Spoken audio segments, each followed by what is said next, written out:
मानो अपने आंगन के आंसुओं से भैया को इशारा कर रही, चली जाएगी ससुराल में।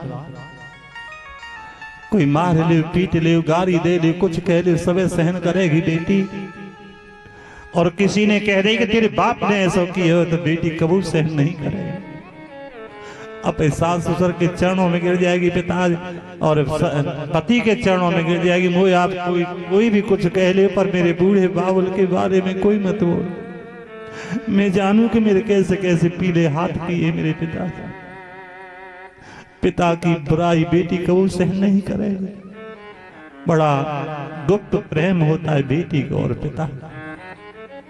अरे किसी की बेटी को दुख देना हो तो बस कि पिताजी की बुराई के दो शब्द कह दिए, बेटी तो आप ही दुखी है। ज्यादा कुछ कहने की जरूरत नहीं।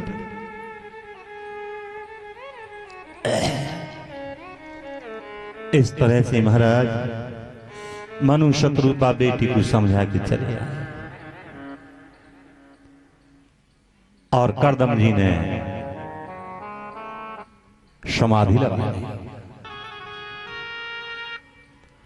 36 वर्ष होने को आए, सेवा करती रही देवहूति। समाधि टूटी और कहने लगे देवी तूने मेरी साधना में ने कोई विघ्न नहीं डाला और तुम सेवा करती रही। दोनों प्राणी भजन करते। करदम जी सोच भी लगे कि भाई अब तो कुछ सुख दिखाना चाहिए, क्योंकि इसको पाण ग्रहण संस्कार मेरे साथ हुआ है।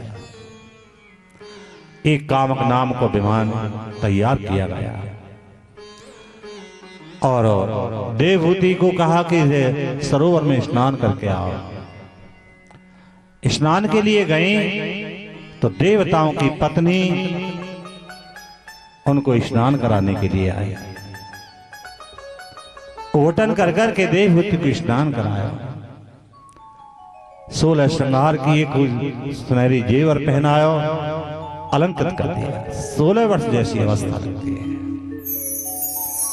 तपस्या के बल पे महाराज करदम जी भी यौवनावस्था में और उस कामक नाम के विमान में बैठ करके दोनों प्राणी यात्रा करने लगे। कितने समय यात्रा की? 100 वर्ष। और 100 वर्ष की अवधि में इनके यहां पर महाराज 9 कन्या पैदा है। लौट के आश्रम पे आए।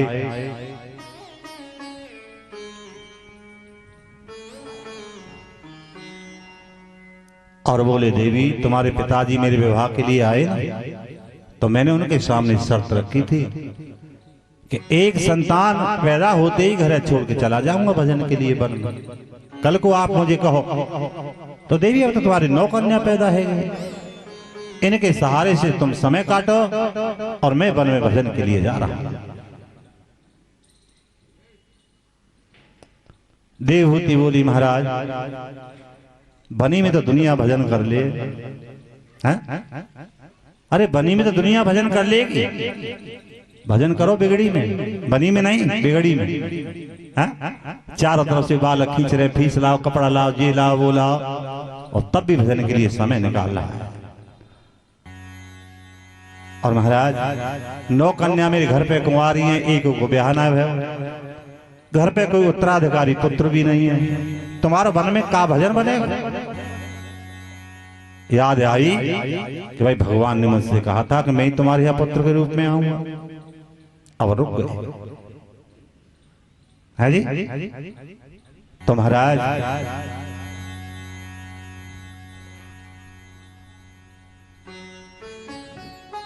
नौ कन्याओं के बाद में भगवान आएंगे। और हम यूं ही कहें भैया के घर घर में 9 कन्या पैदा हो। हाँ न जाने कौन के यहाँ भगवान आ जाए। महाराज 1-2 बेटी के ब्याह करे में आफत आ जाए और बताओ तुम 9 कन्या, बड़ो अच्छा आशीर्वाद देवी को आए। नहीं, बात ये नहीं है जो आप समझ रहे हैं। इन 9 प्रकार की भक्ति है। श्रवणम कीर्तनम विष्णु स्मरणम पाद सेवनम अर्चनम वंदनम शक्य आत्मनिवेदनम। ये 9 प्रकार की भक्ति जिस घर में होंगी वहां भगवान का वासा अवश्य होगा, साक्षात दर्शन होगा भगवान का। है जी, उस घर में भगवान आएंगे जहां 9 प्रकार की भक्ति। अब तो तसल्ली है गई, नहीं भयभीत से है कुछ। हाँ हाँ, 9 कन्याओं के विवाह करते हैं जी। 9 कन्याओं के विवाह किए। बेटी अत्रि के साथ में ब्याही अनसुईया बेटी, मरीचि के साथ में कला नाम की कन्या, अंगरा के साथ में श्रद्धा नाम की बेटी का विवाह किया। और पुलस्त को ब्याही हवर हुई जो रावण की दादी भाई। पुलह को ब्याही गति नाम की कन्या, और कृतु के साथ में क्रिया नाम की बेटी को विवाह किया। भृगु के साथ में ख्याति, वशिष्ठ के साथ में अरुंधति, और अथर्वण के साथ में शांति नाम की कन्या का विवाह कर दिया। विवाह है गई बेटी। भादों शुक्ला पंचमी बुधवार मध्याह्न काल इनके यहां पर पुत्र को जन्म है। नाम उनको रखे गए जी क्या? कपिल देव। बोलो कपिल देव भगवान की। कपिल देव धीरे धीरे बढ़ने लगे तो क्या किया? कर्दम जी ने पुत्र की परिक्रमा की और वन को चले गए। वन में क्यों जाते? वन में जाते क्यों हैं? ईश्वर प्राप्ति के लिए, भगवान की प्राप्ति के लिए वन में जाते हैं। और भगवान आगे घर में ही, तो फिर वन में जाने की जरूरत क्या रह गई? जो वन में गए शास्त्र को नेम पूरा करने के लिए वन में गए। चौथे पन जाइए नृपकार, शास्त्र को नेम पूरा करने के लिए वन में गए। अब यहां पर कपिल गीता शुरू होगी। कपिल गीता कल आपने सुनी भीष्म गीता, भीष्म युधिष्ठिर को संवाद, और अब ये आएगी कपिल गीता। मैया देवहूति बोली, बेटा कपिल देव, तुम्हारे पिताजी तो वन में चले गए, उनको तो कल्याण है जाए। मैं स्त्री जाती हूं, गुरु मैंने कोई बनाया नहीं, मेरा उद्धार कैसे होगा? मां मैया, संत सगे के गुरु सगे, और अंत समय पे राम परशुराम या जीव को 3 जगह विश्राम। संतन की शरण पहुंच जाए, गुरु की शरण पहुंच जाए, ऐसो न करे कर पावे तो प्रभु नाम कैसो परपक का अभ्यास करे कि अंत समय पे प्रभु को नाम लेकर।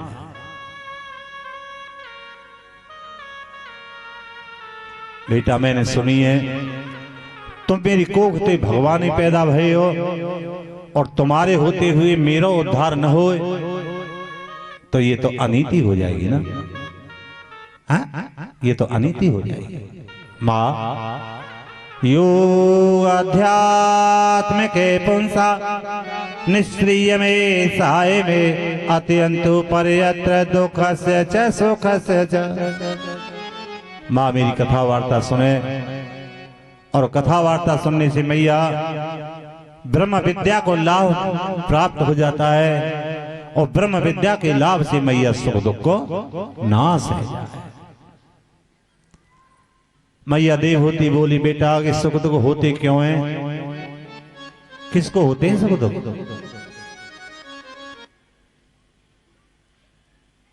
देखो सुख दुख होते क्यों हैं?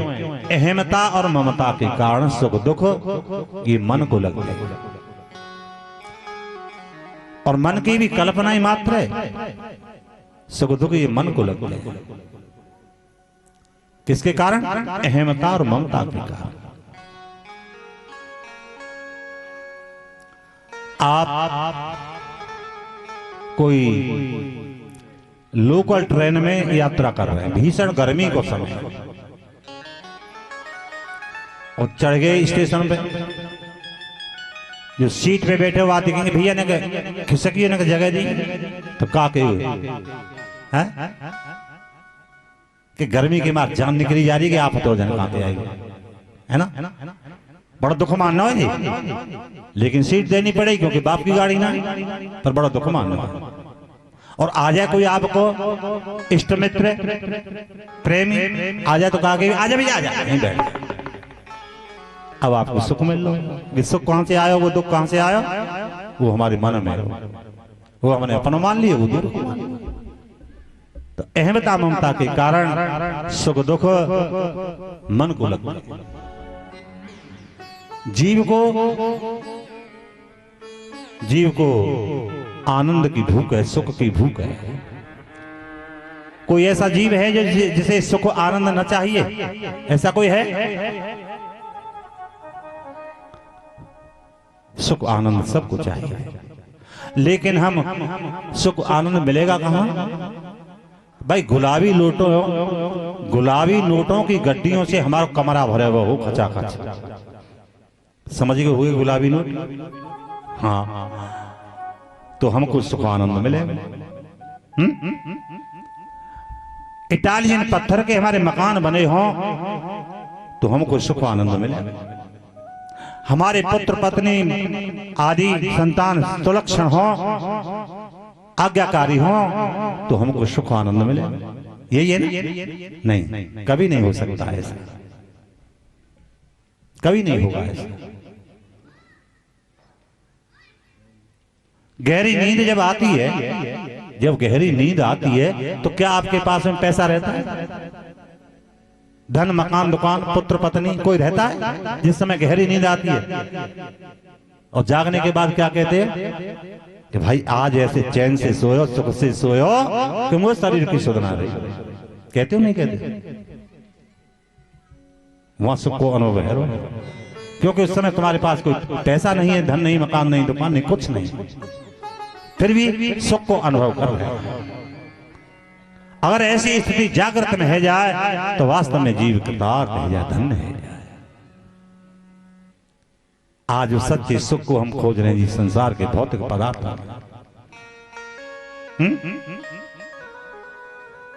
संसार के भौतिक पदार्थों में उस सच्चे सुख को खोज रहे हैं,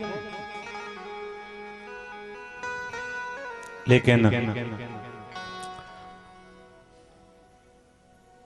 मृग तृष्णा की भांति भटक रहे हैं। कस्तूरी कुंडल बसे मृग ढूंढे पनमा, ऐसे घटघट राम को दुनिया खोजत ना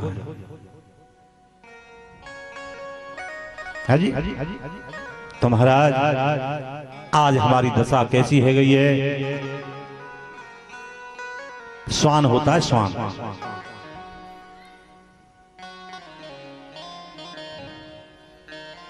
कुत्ता जो सूखी हड्डी को चबाता है तो उसके मसूड़े छिल जाते हैं, खून निकलता है, और कुत्ता क्या समझ रहा है कि हड्डी में से, सूखी हड्डी में से रक्त निकल रहा है।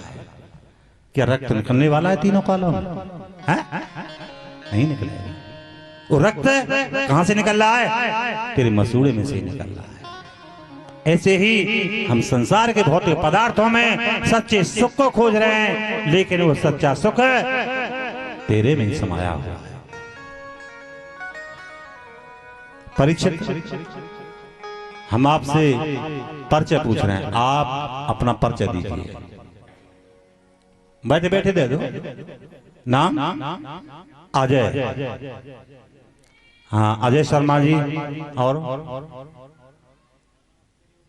हाँ, और निवासी श्याम पार्क में 254। तो या भुजा को नाम है अजय शर्मा की, या भुजा को नाम है, या पैर को नाम है अजय शर्मा के, या पैर को नाम है, पूरे शरीर को नाम है अजय शर्मा। तो हमने शरीर को परिचय तो पूछा नहीं है आपसे, हमने पूछा आपको परिचय क्या है। हमने शरीर को परिचय नहीं पूछा कि तो शरीर को परिचय। आप 5 ज्ञानेंद्रिय नहीं है, ये शरीर दिखाई दे रहा है, आप ये शरीर नहीं है। स्थूल सूक्ष्म कारण शरीर तीनों में से कोई नहीं है आप जागर स्वप्न सुसुप्ति भी नहीं है, पंचकोश भी नहीं है, इन सब से परे हैं आप तो। और वो कौन है? चैतन्य ब्रह्म स्वरूप, ये सब कुछ चला रहा है तुम्हारे अंदर। हाँ, उसको खोजना है, उसको देखना है, वहां मिलेगा सच्चा सुख। मैया देवहूति बोली, बेटा कपिल देव, ये तो तुमने मुझे ज्ञान मार्ग बताया, बड़ा कठिन है मार्ग। अगर साधन में सुलभ होगा तो मैं तो भक्ति कर लूंगी, मुझे भक्ति के विषय में बताओ। तथा प्रसंगाम वीर सविदो भवन्ति हेण कर्ण रसायन कथा। माँ मेरी कथा वार्ता सुने बड़े प्रेम से मुग्ध है के, और मेरी कथा वार्ता सुनने से मैया भक्ति प्राप्त हो जाती है। हाँ? वैसे मेरे अनेक प्रकार की भक्ति है, पर माँ नवदा भक्ति मुझे अति प्रिय है।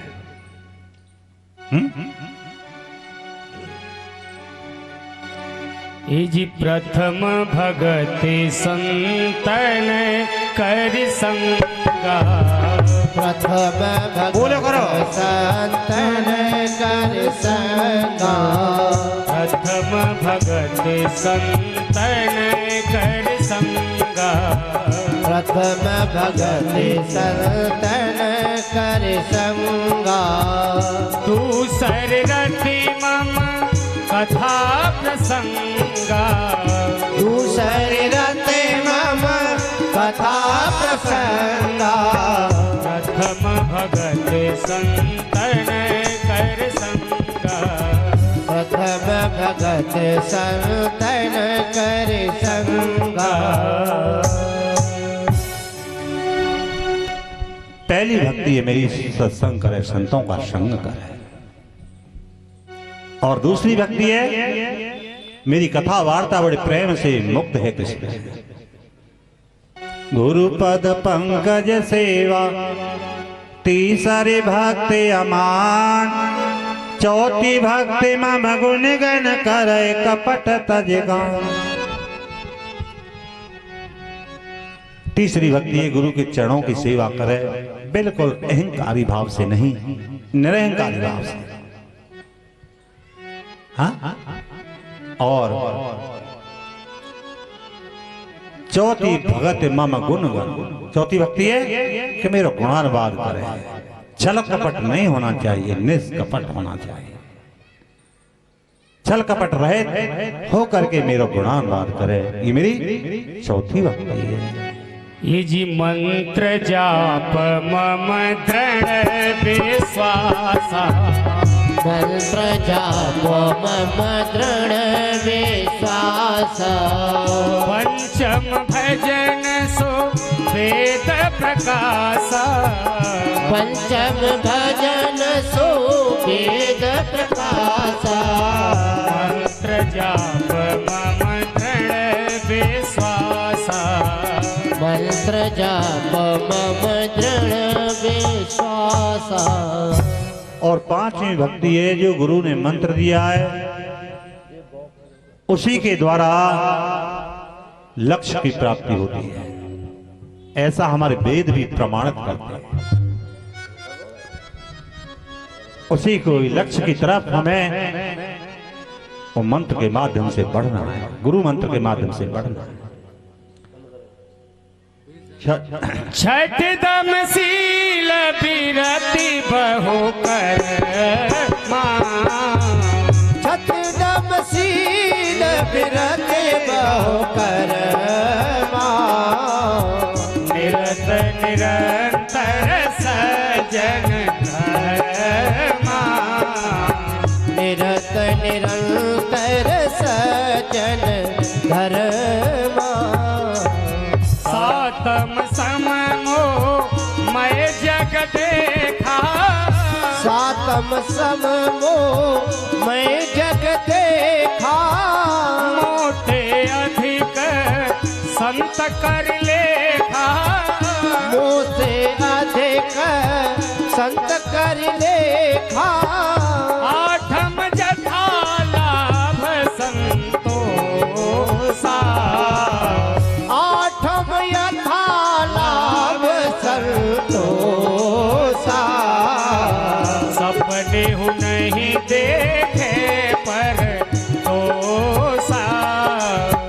सपने नहीं देखे पर दोसा नवम सरल सब सन छलहीना नवम सरल सब सन छलहीना मम भरोसहिय हर सन दीना मम भरोसहिय हर सन दीना नव महु जिन के एक होई नव बहुदिन के एक होई नारे पुरुष सचराचर सोई नार पुरुष सचराचर सोई ईश्वर मैं देखे जगत के सन करहूं विरोध। फिर कोई विरोधी होगा उसका? कोई विरोधी नहीं होगा। सप्तम सब जगह मोह में देखा, मोह से अधिक संत कर लेखा। मेरे से ज्यादा मेरे संतन को माने। क्यों? क्योंकि वो तटस्थ होते हैं, बिल्कुल किनारे पर। अष्टम जथा लाभ संतोष, जो मिले वह अपने प्रारब्ध माने, उसी में संतुष्ट रहे। और दोष अपने देखने चाहिए, दूसरे के नहीं। लेकिन अब दोष दूसरे में दिखाई देते हैं जी, अपने तो सब गुण ही गुण दिखाई दे। हाँ? अपने तो सब गुण ही गुण दिखाई दे रहे हैं। ऐसा विपरीत हो गया है। और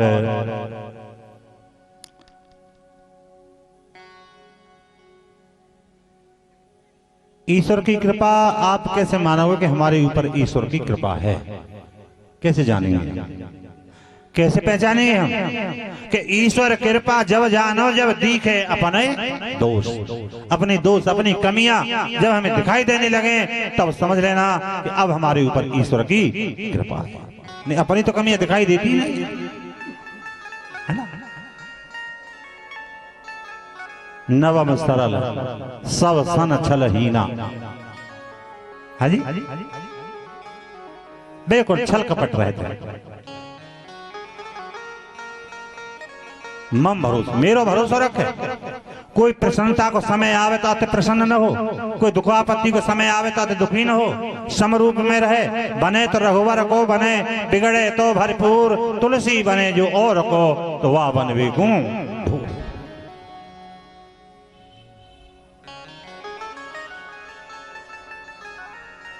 और ये मेरे 9 प्रकार की भक्ति है। मैया देवहूति बोली, बेटा वो एक बात और बताओ, क्या कि यह सृष्टि की रचना में सबसे ज्यादा श्रेष्ठ कौन है? सबसे श्रेष्ठ है जी बहुत पैरों वाले, और बहुत पैरों वालों में भी श्रेष्ठ है 4 पांव वाले। 4 पांव वालों से भी श्रेष्ठ है 2 पांव वाले। 2 चरण वालों में भी श्रेष्ठ है मनुष्य। मनुष्यों में भी श्रेष्ठ है ब्राह्मण। ब्राह्मणों से भी ज्यादा श्रेष्ठ है जो ब्रह्म तत्व को जाने, और उन ब्रह्म तत्व को जानने वालों से भी ज्यादा श्रेष्ठ है ज्ञानी। ज्ञानी से भी ज्यादा श्रेष्ठ है विज्ञानी। विज्ञानी से भी ज्यादा श्रेष्ठ है तत्वज्ञानी, और तत्वज्ञानी से भी ज्यादा श्रेष्ठ है जो सब क्रियाकलापन को मेरे अर्पण कर दे, मेरा दास बन के रहे, वो मुझे सबसे ज्यादा श्रेष्ठ है।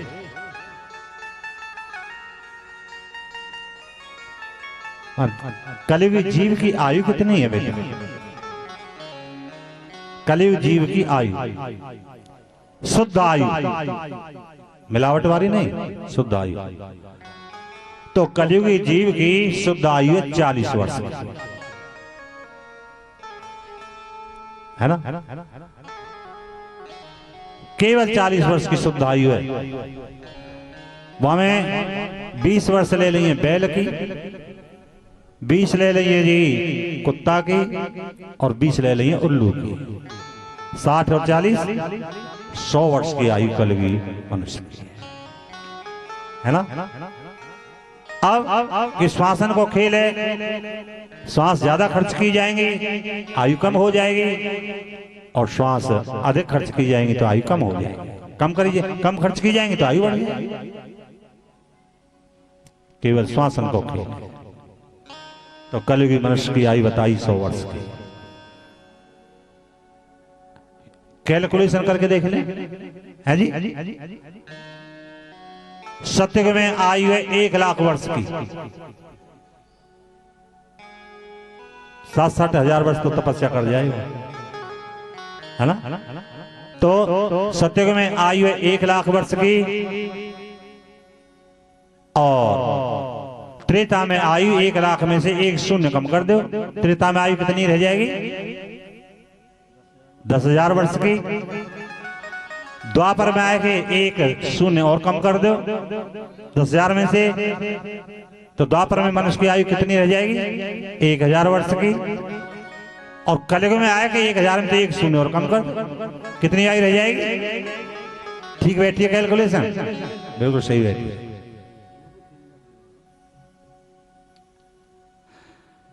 मैया देवहूति बोली, बेटा कपिल देव, जीव मां के उदर में कैसे आ गए? कृपा करके आप बताओ। जीव जब यह शरीर को छोड़ता है तो महाराज पापी जीव को तो बड़ा भयानक रास्ता तय करना पड़ता है। और रास्ता में 16 नगर पड़ते हैं, क्रौंचपुरी इत्यादि। अगर 16 प्रकार के दान किए हों तो नगरों पर विश्राम दिया जाता है। अगर ऐसा कुछ नहीं किया है तो बिना विश्राम के ही और 199,000 योजनों को रास्ता जीव को तय करना पड़ता है। पापी जीव को बड़ी कठिनाई के रास्ता मिलेंगे, ककरीले, पथरीले, नुकीले, कांटेदार झाड़ियां जीव को उसी पे होकर के ले जाएगा। 12 सूर्य भूमि के नीचे तपते हुए मिलेंगे, भूमि के निकट आकर के तपते हुए 12 सूर्य। रेतीली भूमि होगी, बालू जैसी भूमि होगी, और महाराज उसी तपन में होकर के जीव को ले जाएंगे। चीखे, चिल्लावे, हाहाकार करे, है जी, लेकिन यम के पास में बंधा उसी पे होकर जा रहा। अपने किए हुए कर्म को भोगता है, पहुंच जाए यमपुरी। अपने किए हुए कर्म को भोगता है। जब पृथ्वी पे कर्म भोगवे लायक शेष रह जाएंगे तो उसे हवा में फेंक दिया जाता है, और वो गिर जाए समुद्र में। समुद्र में उठे भाप, भाप से क्या बने? बादल, बादलों से क्या होती है? वर्षा, वर्षा से क्या होता है? अन्न, फल इत्यादि सब कुछ पैदा होता है, हम तुम सब खाते हैं। तो पिता के द्वारा जीव मैया के उदर में प्रविष्ट है जाए। कललम त्वेक रात्रेण पंचरात्रेण बुध बुधम दशाहेन तु करकंडूपे संध्या वा तत्परम। 5 रात्रि में जीव की स्थिति मां के गर्भ में बने बबूला के समान, और 10 दिन में बनती है मां के उदर में करकंदू के समान स्थिति बनती है। 1 महीना में अंड के समान स्थिति मां के गर्भ में बनती है, और ये दूसरे महीना में बेर के समान स्थिति मां के गर्भ में उस पिंड की बन जाती है। बेर हो लंबे 12 बेर, हाँ, ऐसी स्थिति बनेगी। तीसरे महीना में उसी पिंड में से नख और रोम छिटक भी लग जाए। चौथे महीना में धातु रस बने। 5वें महीना में अस्थि आदि बनती है मां के गर्भ, और 6ठे महीना में कुछ अनुभव करने लग जाता है हल्का। 7वें महीना में मैया जैसा भोजन करे ऐसा अनुभव करने लग जाता है। जैसे बहुत सी क्या करें कि गर्भ की स्थिति जिस समय हुए तो मिर्च खाएं, खटाई खाएं, तो बालक चिड़चिड़ स्वभाव को पैदा हो, क्रोधी स्वभाव को पैदा हो। हाँ जी, ऐसे मरीज बहुत आम है हमारे पास। और जिस समय गर्भ की स्थिति हो उन मैया महिलाओं को ठंडा भोजन करना चाहिए, मिर्च मसाले कम, सात्विक भोजन करना चाहिए, दूध और फल को सेवन अधिक से अधिक करना चाहिए। बालक चतुर और विद्वान बने। जैसे कमरा में सोती हैं, उस कमरा में महान पुरुषों के चित्र टंगे होने चाहिए। हाँ जी, उस कमरा में महान पुरुषों के चित्र टंगे होने चाहिए। राम कृष्ण हनुमान विवेकानंद आदि के महान पुरुषों के चित्र टंगे होने चाहिए, जिससे उस बालक पर महान पुरुषों की छाप पड़े, है ना। लेकिन अब ऐसे चित्र कहां पाएंगे जी, है ना। अब काय के चित्र पाएंगे?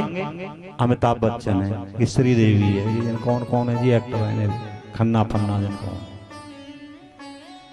हाँ, तो बालक जन्म लेती डांस कर भी लग जाए, डोंट टच माई गरी मोहन रसी, जन्म लेती नाच भी लग जाए।